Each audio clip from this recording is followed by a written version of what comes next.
So, before we understand how these factors affect the rate, we need to cover the theory behind the reaction, which is known as a collision theory. That states that in order for the particles to react, they have to collide with each other with a sufficient energy, and which we call the activation energy.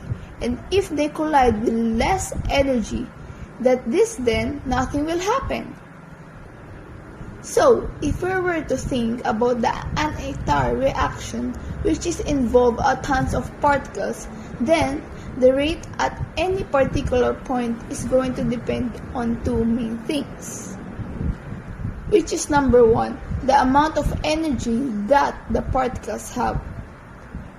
The more energy they have, the more energy they can transfer during the collision. And so, the more particles are more likely to surpass the minimum activation energy. While second is the frequency of collision, which means how often the particles collide with each other, even though not all collisions are successful because the particles involved don't always reach activation energy. And the more often they collide, the more successful collision they'll be overall. So, how does chemical nature of reactant affect the rate of a reaction? What do you think?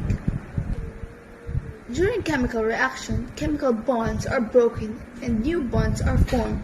The nature or type of these chemical bonds and how readily they are broken and formed played a critical role in the rate of reaction.